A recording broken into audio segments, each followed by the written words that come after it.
I, Urvashi Kaul, will be your host for today's session, and Shantanu will be your co-host. On behalf of the class of the XLRI Jamshedpur PGDM GM Batch 22-23, we would like to extend a warm welcome to Ms. Somya Sahu, our guest speaker for today's XLRI Industry Expert Connect series. With an extensive experience in business management, program management, internal strategy, and operations in a fast growing environment, Ms. Soumya is a passionate and highly motivated leader. She interacts with the C suite in her role and works cross functionally with leadership, sales, finance, services, and employee success. She's a self starter who has demonstrated ownership and entrepreneurial spirit. She leads by example and works well under ambiguous conditions. Ms. Soumya specializes in finding new possibilities in digitalization and process consulting, as well as converting company objectives into precise business goals. She loves to deconstruct complex business problems into simple, achievable solutions, influencing across functions and levels, building strong relationships, achieving business favorable outcomes. She served as a strategic advisor across intercompany networks and is a very thoughtful leader. At various IMs, MDIs, etc., Ms. Soumya serves as a trusted mentor and keynote speaker for young professionals and diverse candidates. Mentoring, coaching, holistic fitness, and reading are among her other passions. Ms. Soumya has delivered over 20 keynote speeches and executive presentations at multiple forums such as IIM Jammu, MDI, NMIMS, IIT Delhi, Global Alliance, PMI, etc. We are really delighted to host Ms. Somya Sahu for an interactive session today with the entire batch. I would now like to hand over to you, Ms. Somya. Thank you, Urvashi. Thank you for such a warm welcome. And it's a pleasure to be here amongst young professionals and to talk about on a topic which is extremely close to my heart, because I am here today in front of you because of my personal brand, right? So I have only one request from all of you, that is to be as interactive as possible. Make use of the reactions, emojis, and chat button, and unmute yourself and raise as many questions as possible. And I do recall, back in MBA, there used to be so many guest lectures, which could be boring at times, while there were some others that left a very vivid impression in my memory. It's my sincere hope and effort to make this session one of the latter ones for you. But I need your help to ensure it is one of those, and we make it exciting and enjoyable for both you and me. So what we can do is that whenever any of us have any questions in between the sessions, we can raise hand and we'll point out to the names and they can ask the questions. Sure. And I'm going to be asking some questions for which even emojis would work, or just one word in the chat. Perfect. All right. So let me share my screen and let's take it forward from there. Let me know if you can see my screen. Yes, it's visible. Great. So personal branding. I'm sure everyone knows what a commercial brand is, right? This batch is not a novice to that. So I'm sure every time we have to run an internet search, we say, let's Google it, right? Thumbs up, please. And how many times have we said, let's get it Xeroxed? I rarely say, let's get it photocopied, right? So we are not new to the importance of commercial branding, where corporations spend billions and billions of dollars, right? But have we ever given a thought about personal branding that's associated with you as an individual? And it could be your most valuable asset if done right. Right. And I'm sure the accountants over here would know what goodwill meant in sole proprietorship. It could be bigger than the entire assets in the balance sheet. Thumbs up, please. I am not getting any emojis. Great. All right. So what is this person popular for? Is this batch too young for this person's example? No, ma'am. We all know. The angry young man. Great. And more participation. Yes, chat. I need to start reading the chat. This dialogue is very famous. I guess everyone will know that. So we have a couple of answers in the chat. Dawn, KBC, Cooley, Billa, Diwar, Exactly. Sholay. And how many 80-year-old actors are still popular that they could be the lead actor in movies, right? So, and there are many other things. And why only this person at the age of 80? There are so many other talented actors, but why only Amitabh Bachchan? I'll come to that later. Some of the examples that came to my mind. Now, a business leader here. All of you are aware of him, Mr. Tata. So what is he popular for? Ethics, trust, great. Honesty, charity, integrity. And why only Ratan Tata when it comes to a philanthropic or a charitable leader? There are so many CEOs who are obviously performance-wise one of the strongest amongst their peers. That is why they are there. But why only Mr. Tata?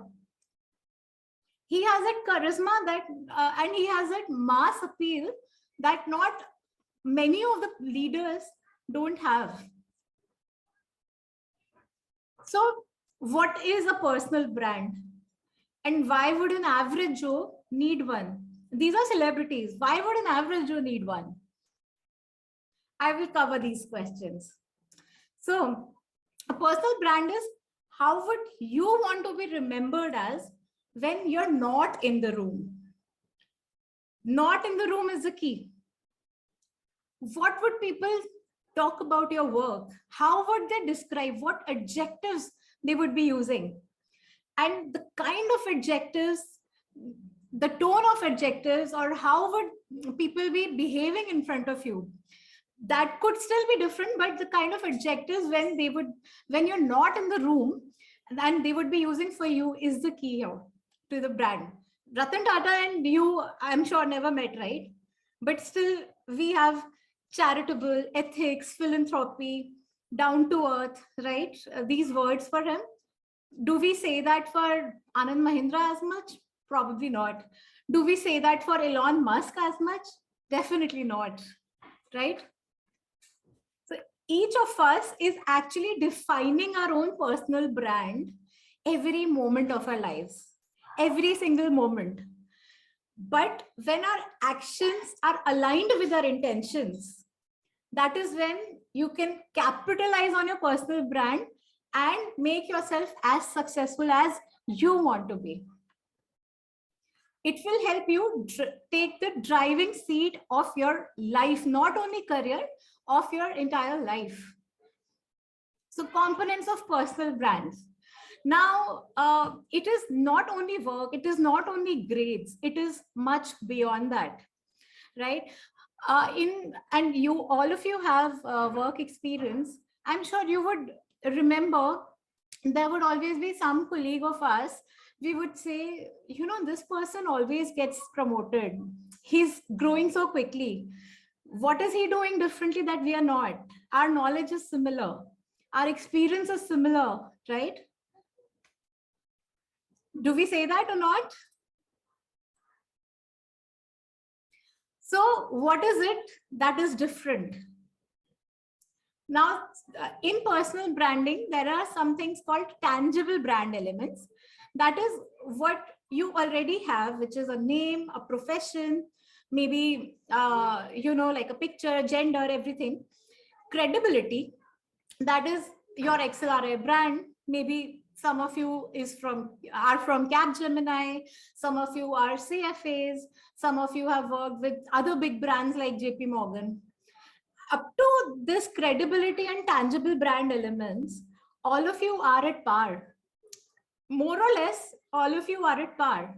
Now today, say if I'm BCG and I ask you to apply for a consulting role and I need only 2 people, I am sure I will get at least 50 applications, right?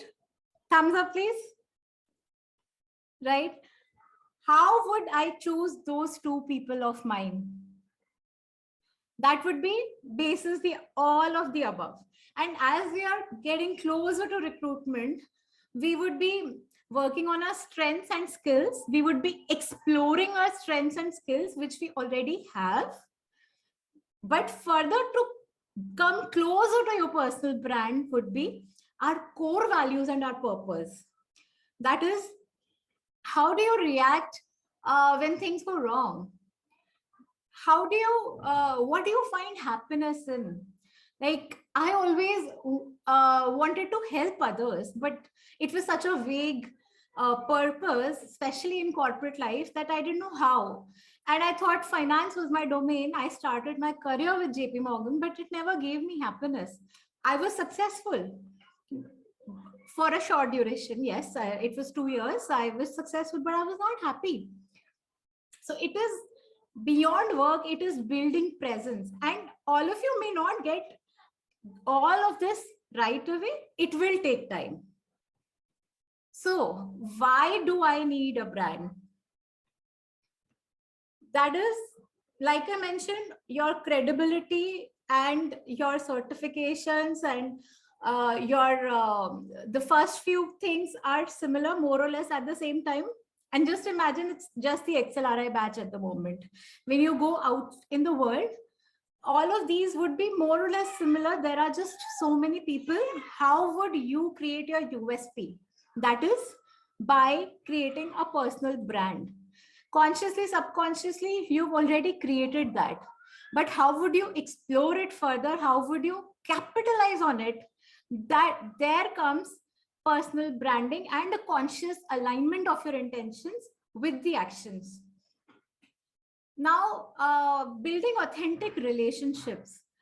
Like I mentioned, I am here because of my personal brand. I'm talking to you because of my personal brand. My role is not public speaking. My role is not motivational speaker, but it is my hobby. And someone I worked with realized that I'm good at it. They called me at an IIM, and then there was no looking back. So subconsciously, I was creating my personal brand even before consciously I started working on it. And that network and that relationship helped me build trust that I'm here. And then when you're in your corporate atmosphere, all of you have work experience, right? When you're looking for the next level, when you're looking for promotion, what is the first thing that comes in your mind? And as you move towards middle manager, as you move towards senior management roles, what would be the first thing when you're thinking about promoting some of your juniors? Any questions here? What would be the first thing? That is, can I trust this person with whatever work that I give them? Would this person be meeting the deadlines? That is what personal brand is. Can I depend on that person? Would I even want to work with that person? Would others want to work with that person? And there were always some managers that we said, this person always stands up for this team, right? That is the brand of that person. And there would always be some people who would throw their teams under the bus. Have you come across such people or not? Yes, that is where personal brand comes. That is where we need to manage consciously. And there, your lateral movements and vertical movements get impacted. Your promotions would be dependent on how people perceive about you beyond your performance. Just like I mentioned, if I were to choose two people from this current batch of XLRI, similarly, when people have to think about promotions, imagine there are hundreds of people with more or less similar KRAs, similar data, similar success stories. How it is different? How would they differentiate one person from the other? That is through their brand, what others think. Have you heard of the 360-degree feedback, multi-rater feedbacks? That is what personal branding is. What are people saying about this person? Do they even want to work with that? And now in organizations, people have started asking questions. Would you want to work with that person in the next project of yours? Defining the personal brand, right?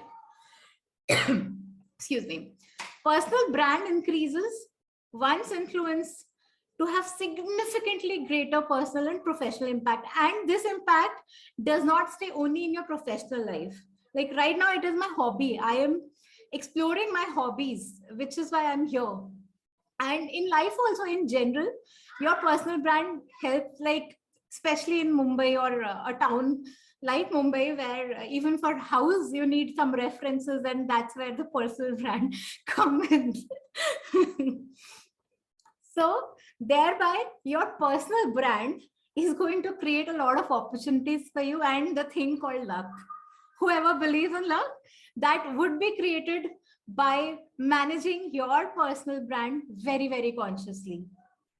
And I'm not sure if you've seen, there are a lot of personal brand image consultants these days. It's a huge market. And go to LinkedIn, there would be, and search for personal brand consultants. Someone is even calling personal brand pioneer in India. So it's a huge market. People are making a living out of it. And a lot of fast growing leaders, a lot of CXO, a lot of business owners, entrepreneurs are becoming very, very conscious of their personal brand. So they get what they are looking for. They attract the right business. They attract the right people to work with. And I'm mostly giving examples from professional life, given we would be aiming for recruitments very soon. So now, how do I create my brand? I've talked a lot about why do I need one, what is it, but how do I create? First is introspection. Second is extrospection. Then comes stakeholder mapping. And then everything else would start falling into picture if you just take care of these three. Coming to internal discovery, it means a lot of introspection, and it is an ever evolving process. It cannot be done overnight. It needs a lot of study about yourself, a lot of methods to do that. First, understanding what do I find happiness in. Maybe, like I always thought I want to do finance, but when I started working in the investment banking industry, I realized it was draining my energy. And while I am here spending hours in preparing the material, maybe spending days in traveling to your location for giving these speeches, but I'm still not tired. I'm actually excited in doing that, right? What are those things? What is my USP? What do I bring to the table? What areas would motivate me, and where do I excel? Then comes the extrospection. Now you know what you bring to the table, what do you want to do, or what do you want to be known as. But now extrospection, that is, how are you perceived by others? What are you known for? What are your peers saying? How are they behaving in front of you? Sometimes when you join a conversation and suddenly people start talking different things, and that gives you that, you're not very welcome here. Or maybe there are some circles where you have a very strong command over, very strong relationship. Try to identify which are those circles. That is the kind of external discovery. Where do you fit in? Or if there is a gap, then find that gap, identify that gap, and try to bridge it. Now, say if someone wants to do public speaking, but they don't have a very strong command on the language, but they don't know how to present themselves, right? Then they need to work on it. It's not that something is unachievable. Everything, if worked in the right manner, is achievable, but that identification of the gap and working towards it would help you resolve and get that success. Now, how would you bridge the gap? Or how would you first even identify the gap? So it's something called Johari window. I'm sure some of you might have come across this earlier. So there are some things that are known to self, a lot of introspection, which I just spoke of. And then there would be extrospection, the analysis. Once you've done this, try to map it. And now our focus needs to be in expanding this green area and minimizing this blind spot. That is some things that I might not be aware of myself. Like in my first job, it might be difficult for you to hear this. I was known as the quiet one. My manager had to tell me to speak up, right? And all these things actually impact a person's career trajectory. Now, that was my blind spot back then. I worked on it and I increased that green area to minimize this blind spot. And that is why I am here. So this first is identification and then addressing the blind spot. How would I address that? That is, first, I need to be a stellar performer, right? Second, I need to really take care of my image, what others are thinking, extrospection, and then the exposure. Now, there would be some people who have the right performance. There are so many top performers, right, who have delivered, but all of them are not promoted. All of them are not leaders, right? That because they are not managing their image consciously.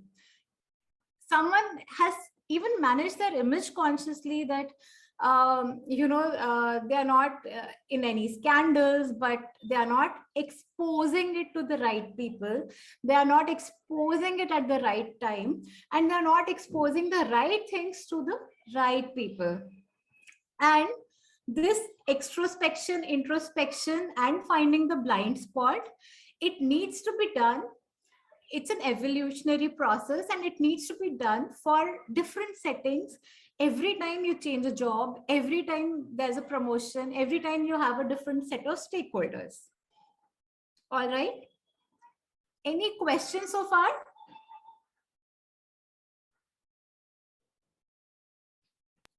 So guys, do you have any question?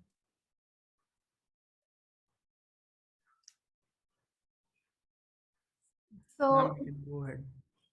Now coming back to Mr. Bachchan, he is a stellar performer and extremely popular even at this age. He has managed his image very, very cautiously over the past so many years. He's not been a part of any scandal, right? He's known to people as very humble, perseverance, and very, very respected. And at the same time, he's exposing it to the people and in the right manner, by using social media, by meeting people outside his building, or by the right media presence. There are so many people, like Salman Khan is also a superstar, right? But he's been known for so many scandals, and there is so much of negativity around his image that he would not command the kind of trust Mr. Bachchan would. Agreed? Thumbs up? You can say thumbs down also. Similarly, when it comes to Mr. Tata, now we have Kiran Shaw. How many of you have you heard of her?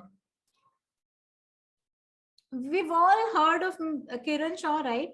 The founder of Biocon. Exactly. So she's a stellar performer. She's built a company when startups were rare. Her image is also crystal clear, but her exposure is not there. That is where managing the pie is extremely critical to reach that success and to create that personal brand, right? Now, how would you define the audience? Maybe Kiran Bernard Shaw is doing that. She is defining the audience, but you and I don't know, right? Obviously, she is defining some audience, that she's been winning so many awards. She's been nominated to so many, institutes and boards and secretariats.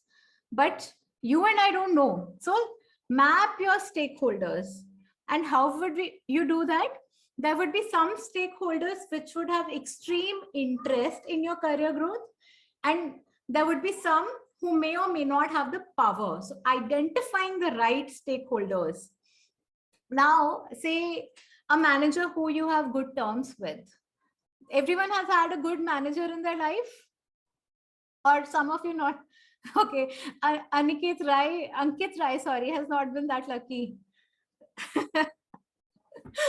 So yes, a manager who is good to you, that is like a promoter, because he or she has the right kind of interest in your growth and has the right power to define your career trajectory. Understood, right? Then there would be latents, which would be, say, if you're an entry level person, then the business head. Business head has the power, but for an entry level person, he might not have the right interest to take care or charge of that person's career. So a manager who's good, you will be managing very, very closely. You will be working to meet all their expectations, maybe proactively asking for their expectations and changing your working style, maybe sometimes changing your work timing to manage those expectations, right? And then delivering and communicating with them. Those would be your promoters. And whereas your business head or business or say the CEO, if you're in the middle management, you will have to ensure that they are not dissatisfied. They are getting what they're asking for. They are not dissatisfied. Then there would be defenders, which would be your peers or which would be your juniors or friends in the organization, which will have interest in your growth, but not the power to call the shots for your career trajectory. We've all had those friends, or we've been those friends for our colleagues, that we speak up for them, or we encourage them to perform better, or we are genuinely happy with their success, right? So for those friends, for those defenders of yours, we'll have to keep them informed that so and so is happening in our life, or this is what I want, and maybe you could guide me and whatnot. Then there would be apathetics. That is people who neither have the power nor the interest to define your career trajectory.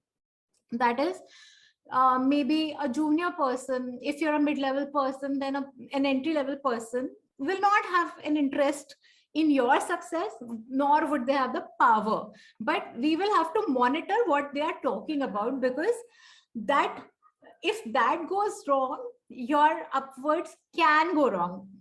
It is may or may not. So only the monitoring part is required, but all the others need to be managed very, very proactively. Understood? So, when I am in promotion calls, I am asked certain questions like how is this person as a manager? What do people talk about him in the team?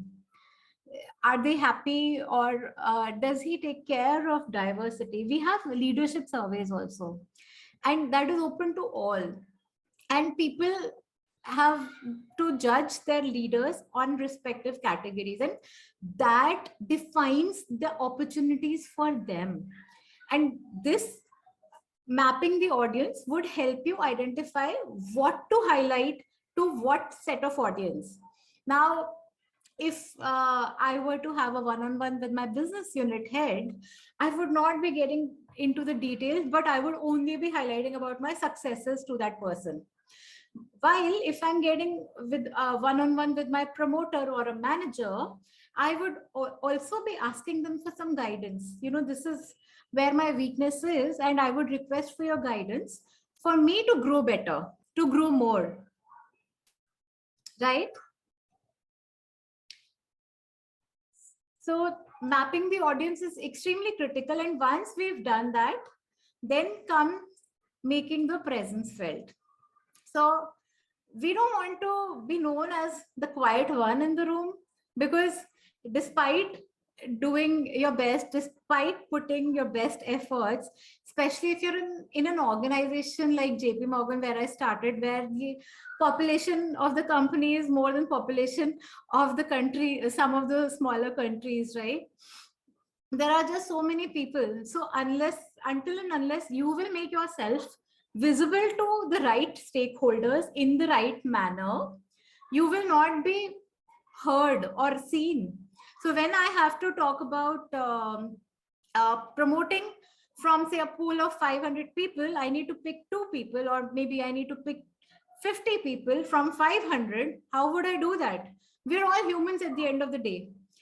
We will say we make data driven decisions, but when the data is almost similar, like all your batch profile is so strong that for a person, for a company that comes through and you all have applied for that, it will be extremely difficult for me to just from your profiles to pick 2 or 3, right? There would be at least, from 150, there would be at least 100 people that I would say, okay, I think these people I can speak to, and then further I'll have to select. So that is where we need to make our presence felt. Now, say, Urvashi and Shantanu, I spoke to Shantanu, and 5 years later, Shantanu reaches out to me that, Somya, I request for this guidance. I would remember him. Yes, Shantanu spoke to me. That is why it is critical for us to be in these activities, which is beyond academics, which is beyond work. Now, if someone who's not spoken as yet reaches out to me, even after 5 days, I may not recall that person and will need an introduction. So 5 years later, Shantanu has much better chances of getting guidance, getting an opportunity from me because of this interaction versus someone who's not spoken at all. Agreed, right? And then speaking up. I haven't heard anyone speak up as yet. Yeah, sure, Somya. Yeah. Yes, that's right. Definitely. So, this is very important even for your upcoming group discussions, because group discussions are going to be like everyday discussions, team meetings for you going further in your professional life. And you would all know, you've been there. I need not specifically mention. So even if you have nothing to contribute, you can probably ask one question. You can probably volunteer to take one of the action points, right? You can probably add on to or support someone whose viewpoint you actually like or support or understood. Yeah. So even if, in a group discussion, a difficult topic comes that you might not be aware, you can add on to, build on to someone who's already spoken something that you agree with. And that is how to the company, you would be making your presence felt. And of course, for that, one needs to communicate. Say, even in a group discussion, even in a team meeting, there is someone who takes care of the time. Like today, if I overshoot my time, Urvashi is going to highlight, Somya, we are 15 minutes left into the session. She is making her presence felt. So try to find that role and communicate in a way that your presence is felt to the audience that you want to speak with. Now, say if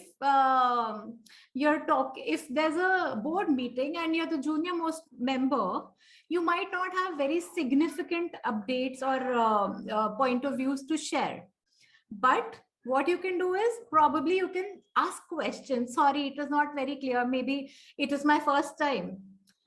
And it is okay to ask those questions. Of course, depending on the audience, the kind of question would be there. But you need to ensure that you take every opportunity to make your presence felt. Now, say, have you heard of elevator pitch? That is, you get only 20 seconds to grab someone's attention and make that impression. Now, what if, you're standing at Starbucks giving your order and your dream company CEO is standing right next to you, what would be your reaction? You'd be like, hey, sir, I'm Shantanu from XLRI. And it's Cred is, probably my favorite company I would want to work with. And I have done so and so, and would love to learn from you. Just 20 seconds and that's it. I And would like to definitely have that moment with Kunal. Exactly. So we need to have these elevator pitch ready. We need to have these introductions ready. We need to have some punchlines ready to start a conversation or break ice with someone you might want to interact with. Like today, very small example. I was preparing my team for a presentation next week, and I put them on the spot and I said, give me the speech as if I am your audience. And they fumbled even during their introduction. And they are all very, very strong people. But because we don't work on our introduction, on our elevator pitch already, that even something about introducing yourself, you would end up fumbling. So keeping that ready and being an opportunist. Otherwise, like one time I actually let go of my business class seat in an airplane because I saw one of my visiting faculty sitting in the economic class, and I went and sat with them and just had a very nice interaction in the next 2 hours of the flight. So one needs to be that kind of an opportunist to make the presence felt. So now this person, I met them after 10 years of my MBA, and they could remember me, and now they would remember me for the next 10 years also.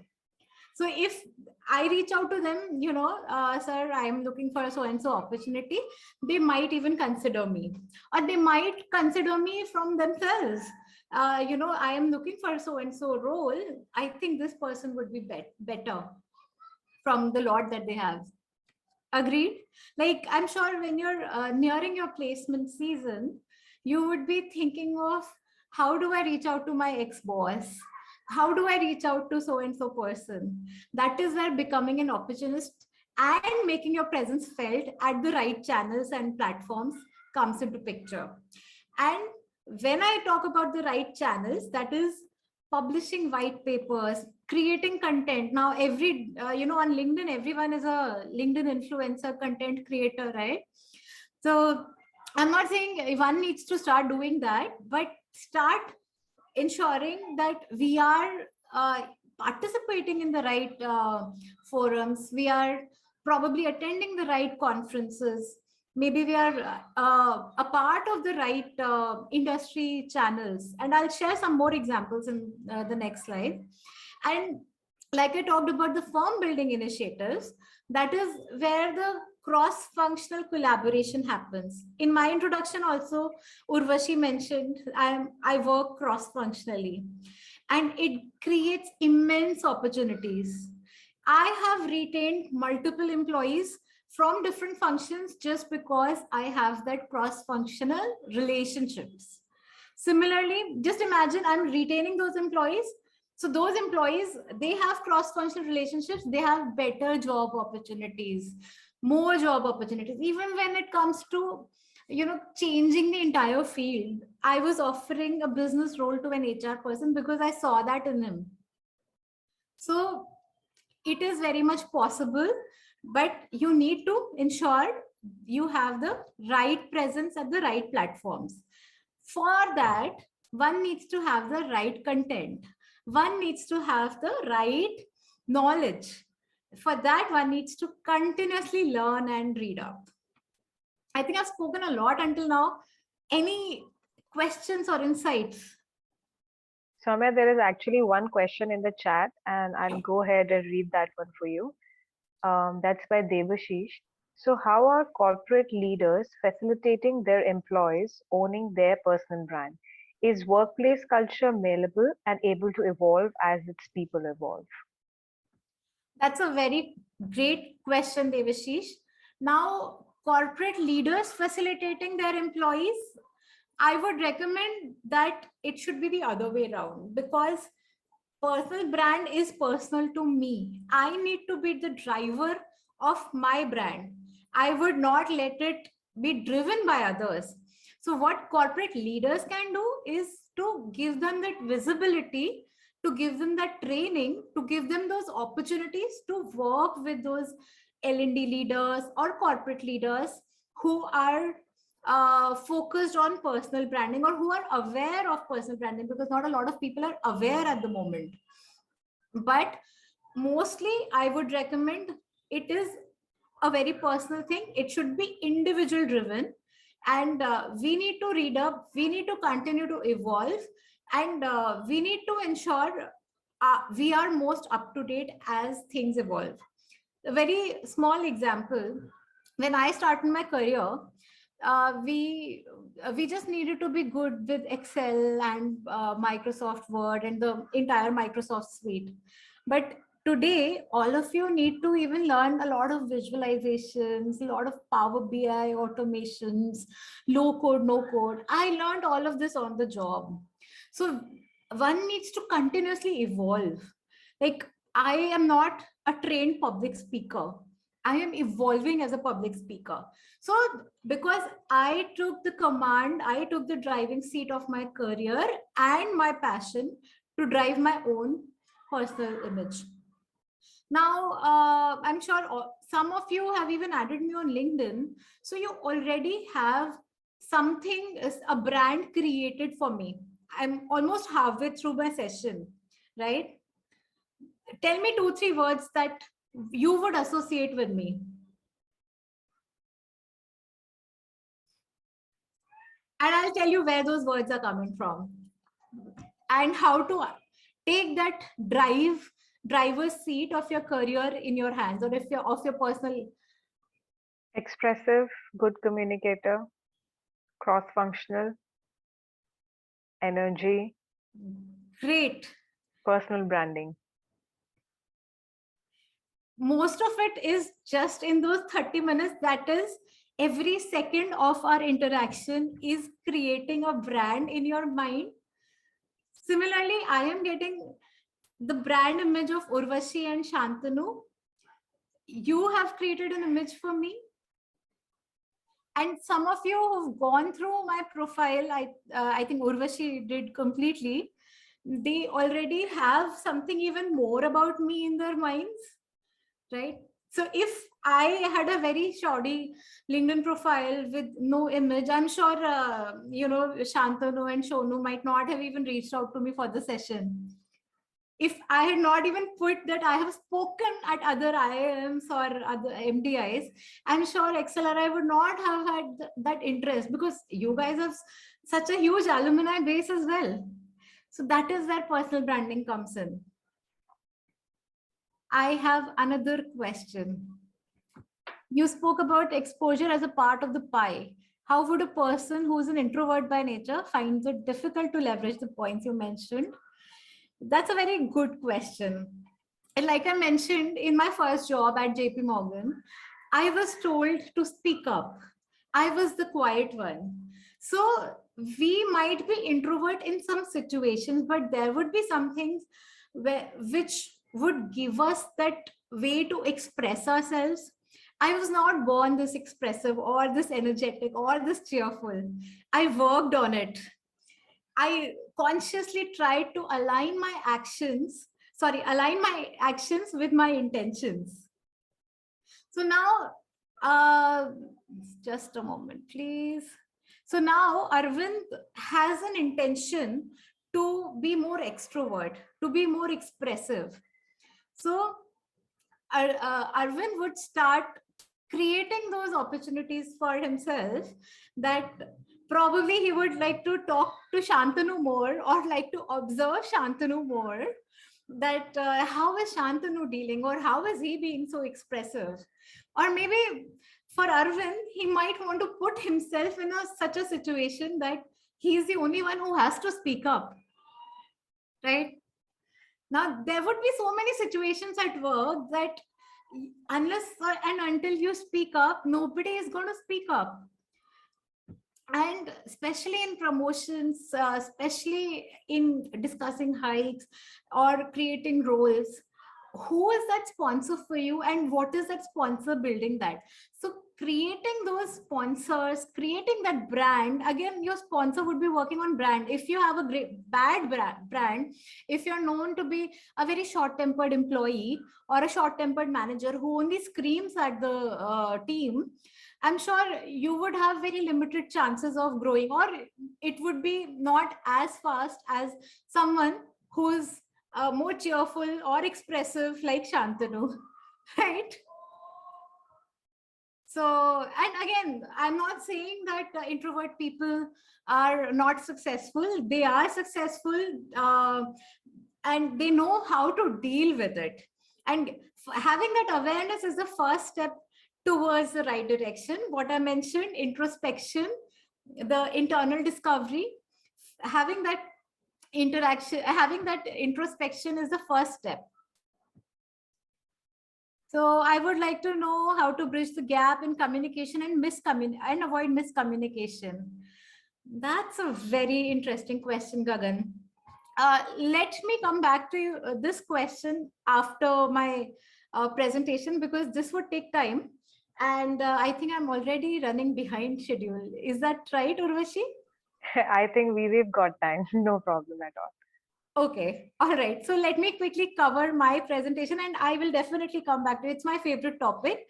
Sure. It comes under diversity and culture. Yes. Yes.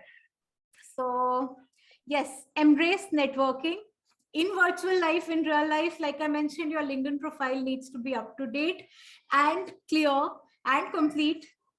Joining professional clubs. Now, when I started focusing on public speaking, I realized there is something called Toastmasters. Similarly, people who enjoy networking, maybe just as a hobby, there are some things called lunch club. There is something called a coffee mug, which are these virtual platforms. But people who are extremely serious, like entrepreneurs, they even pay to companies or to organizations like BNI and spend 3 to 4 hours every week to be a part of those networking events. So, and that is where they meet people. And because of my networking, I'm here. Like I mentioned, the first break at public speaking I got was through an ex-colleague. And I stayed in touch with them. That is why they called me when they had to. Being a part of industry events, being a part of intercompany events, not a lot of people are that engaged in the organization once you join because we are just too busy with our work. But trust me, our priorities are actually changing, and we can prioritize some of these events as networking events and be a part of those and make our presence felt to the right stakeholders. Say, there's a play in the office and someone is into financial operations, looking to get into financial risk, and the head of financial risk is coordinating the play. You would say, I would like to interact with this person or get an opportunity to interact with this person, or maybe you're just exploring. So I would like to know how this person is. And that might be a great event, or just attending a talk would also be a great networking opportunity. Then finding a mentor. This is my favorite. We all must have at least one mentor, if not more. Like even Sachin Tendulkar and Dhoni have had coaches, right? Everyone needs a mentor. Everyone needs someone to guide. And it could be even a family member or a classmate or even Shantanu here, who could be a mentor to someone who is an introvert to becoming an extrovert. Everyone has something to offer. So try to find that mentor. And maybe the person who asked me about being an introvert, I think it was Arvind, they can ask Shantanu how he deals with certain difficult situations, or maybe when he is put on the spot, how would he react, right?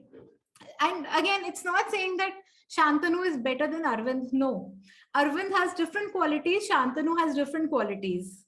you guys might be different and good at two different profiles. But if this is what your goal is, then align with someone who's good at it. So finding the mentor who could direct and help you even in stakeholder mapping. Now, say if you're an entry-level person and you're thinking about promotion to the mid-level, you have a mentor who is different from a manager, who may guide you that, this person would be determining the final promotion list. Maybe put in a word to them as well. I have done that, and that actually helped me get me promotion in a fast track manner. So these mentors are extremely, extremely needed in every sphere of life. Yes, and the best time to build your personal brand was 5 years ago, when you probably completed your graduation. But the next best time is now. So after over the weekend, after the session, what are we going to do? We are going to act on what I just spoke of. Maybe some of you who might have more questions, may need more personal counseling. I'm happy to volunteer.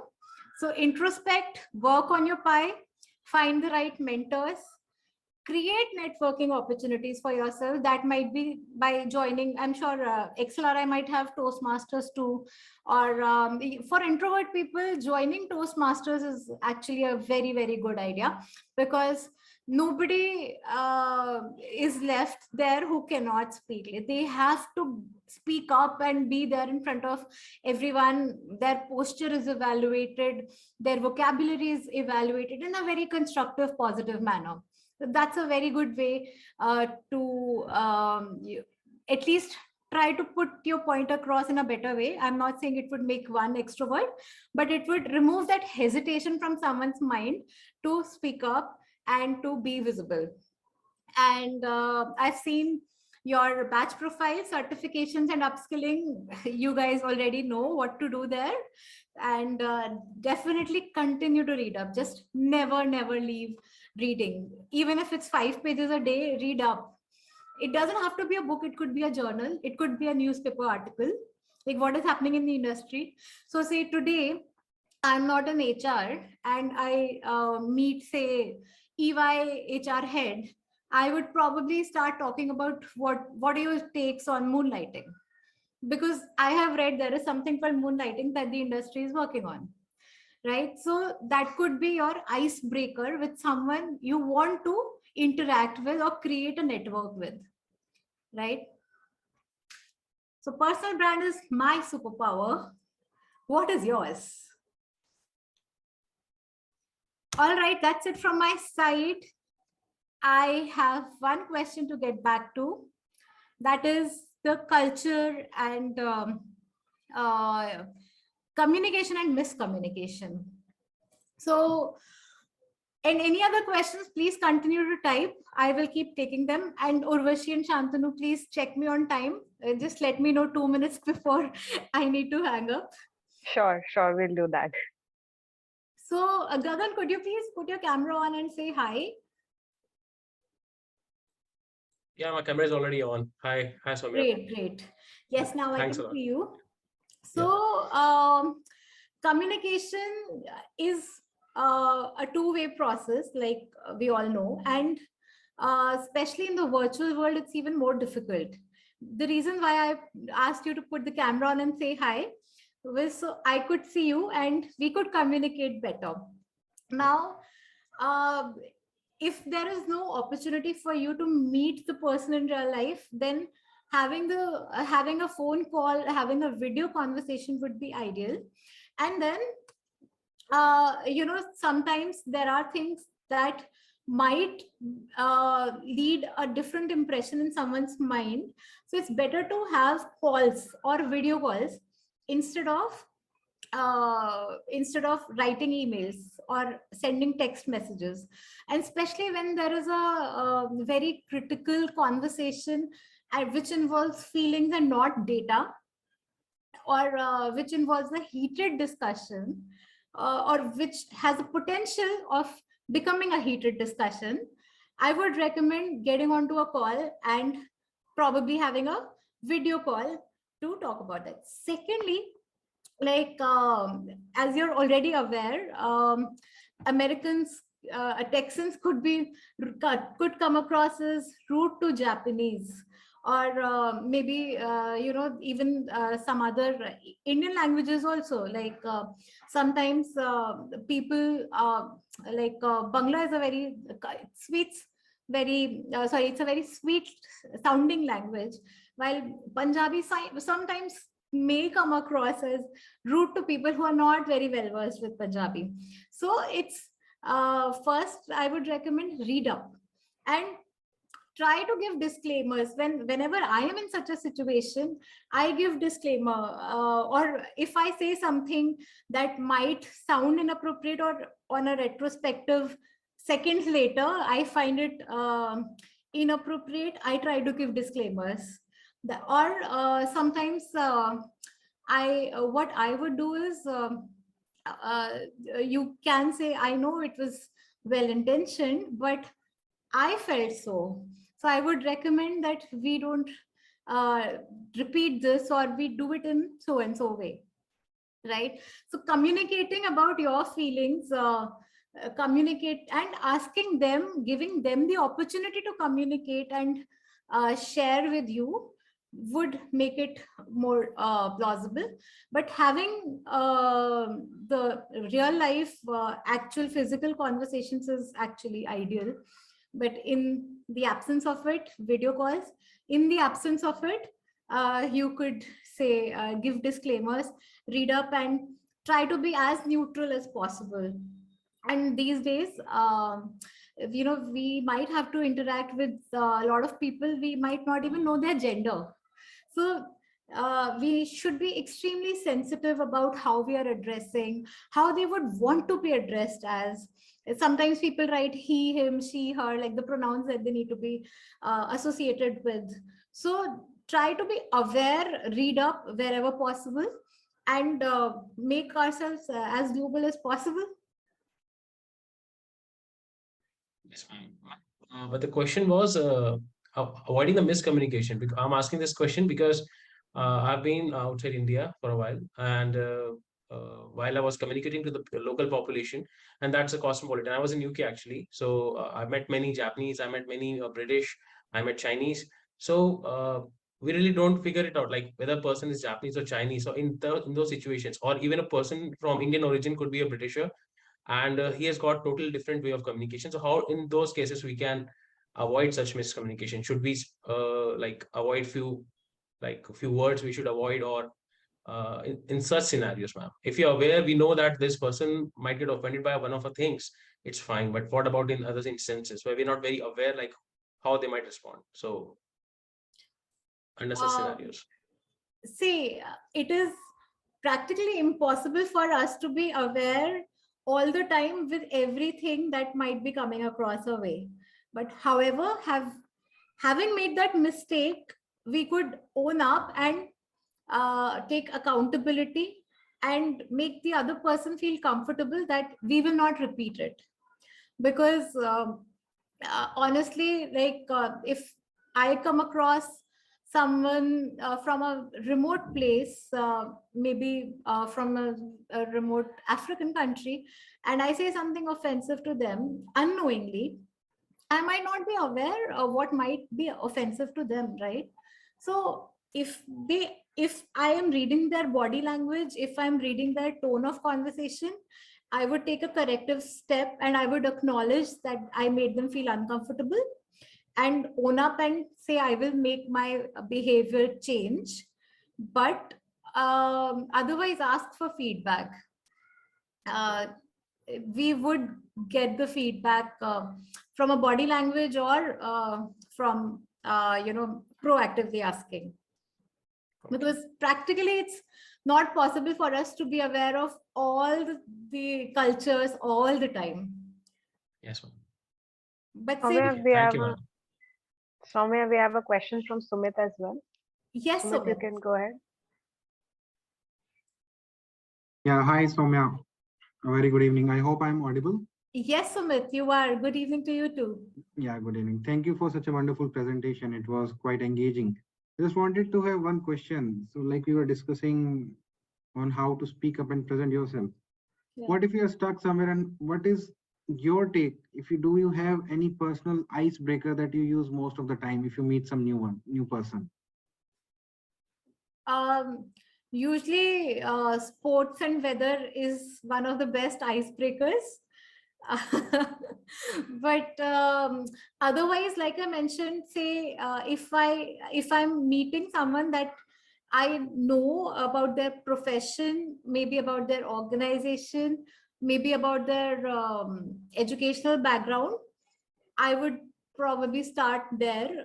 Say, just like I talked about the HR bit, if I'm meeting, say, JP Morgan's HR, I would talk about how they are dealing with attrition, how they are dealing with moonlighting, how they are dealing with upskilling. So I will have to ensure I know something about that person. If I completely have no idea about them, Right. then whether, or maybe, if you're at the train station, the train is late, so that would be appropriate. But just uh, keep it non-political, and we don't want to get into any mess with some sensitive topics. Got it. Got it. Okay. Any Thank more you. questions?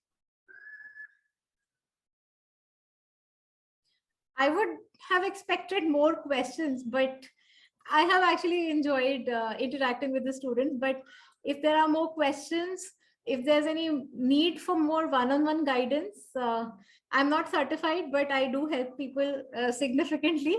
So please reach out to me on my LinkedIn. And I think Urvashi and Shantanu have my email ID as well. Feel free to reach out to me. Yes, we'll definitely do that, Soumya. Quite a time it happens that when you're absorbing all the information, you don't have a question immediately, but then when you reflect upon, you have some questions in mind. And if we do have some of those questions, we'll bring them to you directly and they can contact you on LinkedIn as well. Definitely. And if you're ever in Mumbai and you want to catch up on a cup of coffee, do let me know, drop me a note. And I would love to meet Definitely. people. We'll be glad to. We'll be glad to. Thank you. On that note, I would like to hand it over to Shantanu to close the meeting for today. Yes.